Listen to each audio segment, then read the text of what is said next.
Selamat pagi, salam sejahtera. Berikutan dengan perkenan yang di Pertuan Agong untuk membubarkan Parlimen kemarin.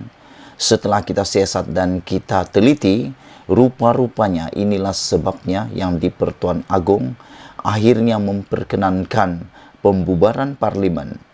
Saudara-saudara, sebenarnya Agung kecewa situasi politik dan tiada pilihan selain berkenan. Bayangkan sampai begitu sekali kuatnya tekanan yang Agung hadapi.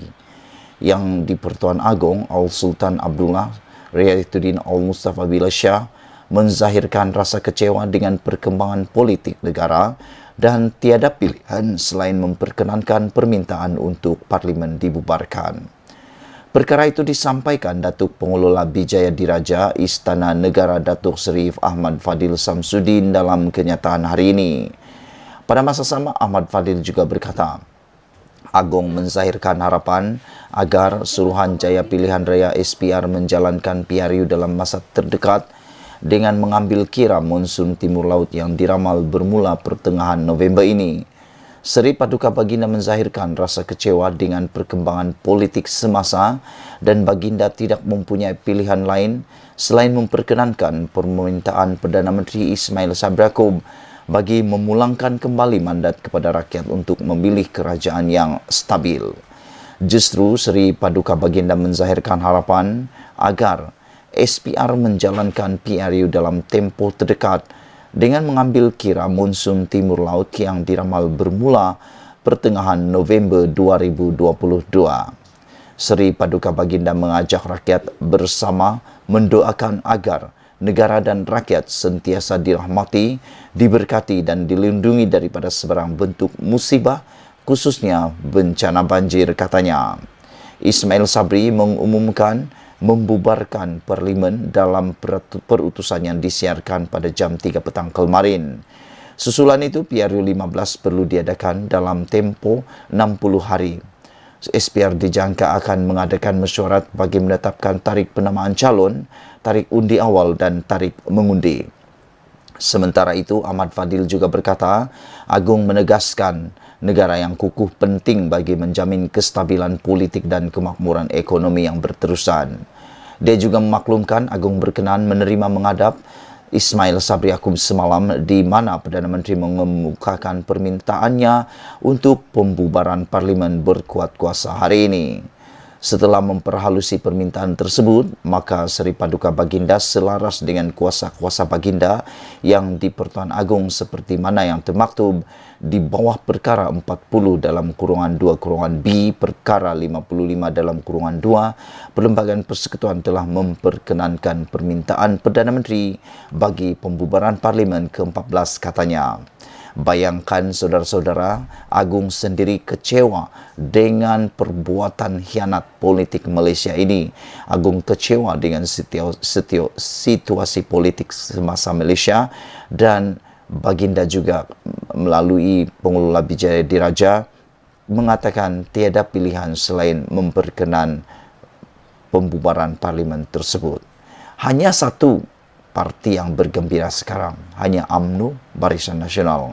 Yang lain-lain tetap bersedih namun menerimanya dengan hati yang sedih, tetapi akan bertarung habis-habisan, kata mereka. Saudara-saudara, itu dia. Jangan lupa tinggalkan komen Anda, share video ini supaya semua orang tahu bahawa sebenarnya Agung pun tidak berminat sangat dengan PRU pada musim tengkujuh. Bye-bye. Selamat pagi. Salam bubar Parlimen. Tahniah diucapkan kepada Ismail Sabri Yaakob kerana berjaya tunduk kepada permintaan UMNO dan Barisan Nasional. Hari ini, apa yang berlaku seterusnya ialah rakyat kecewa. Keseluruhan daripada apa yang kita lihat petang kemarin, rakyat kecewa kerana PRU musim banjir, manifestasi kerakusan UMNO dan Barisan Nasional. Respon awal yang diterima susulan pembubaran Parlimen sebagaimana diumumkan Perdana Menteri Ismail Sabri Yaakob petang kemarin ialah rata-rata rakyat kecewa dengan keputusan tersebut. Hujan lebat juga turun di beberapa negeri mengiringi keputusan itu seolah-olah turut sama bersedih dengan perangai manusia yang lebih mementingkan diri sendiri berbanding nasib orang lain, termasuk rakyat Malaysia.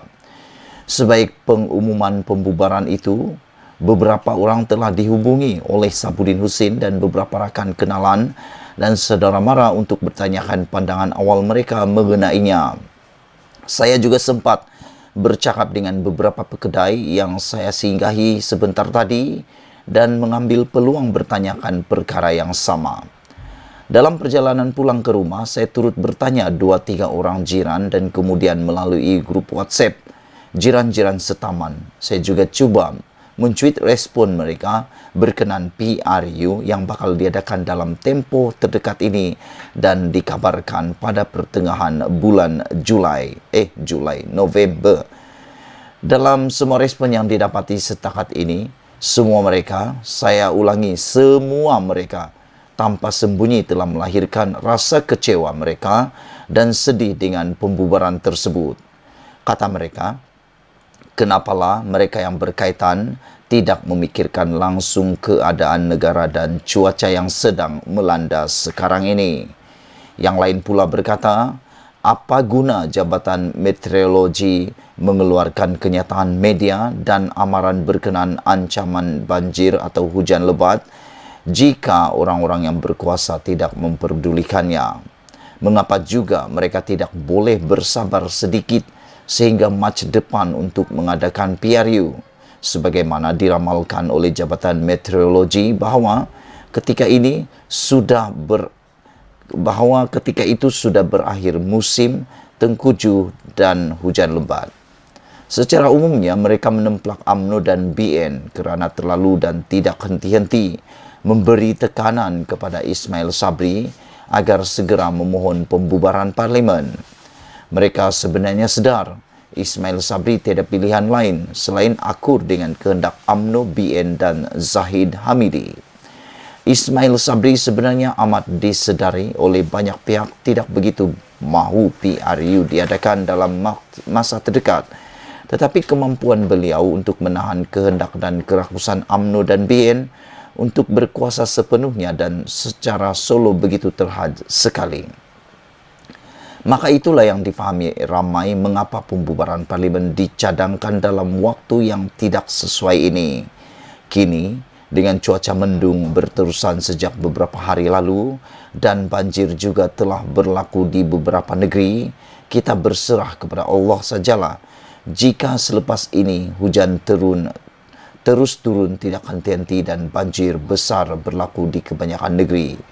Kalau Shah Alam yang selama ini tidak pernah banjir pun boleh dilanda banjir besar, tidak lama sebelum ini, tidak mustahil. Sesuatu yang tidak terduga juga akan berlaku selepas ini jika itu yang dikehendaki Tuhan. Kerakusan UMNO dan BN di bawah kepimpinan sedia ada ini memang sukar mahu dikompromi. Tetapi mereka boleh diajar jika rakyat bersatu hati dan menolak mereka sekali lagi. Nasib kita harus kita sendiri yang menentukannya. Jangan kita berharap kepada sesiapa selain yang Maha Kuasa. Ditulis oleh Sabudin Husin. Sebelum kita berpisah, jangan lupa share video ini supaya semua orang tahu bahawa rakyat kecewa PRU musim banjir manifestasi kerakusan UMNO BN. Kita jumpa lagi. Bye-bye.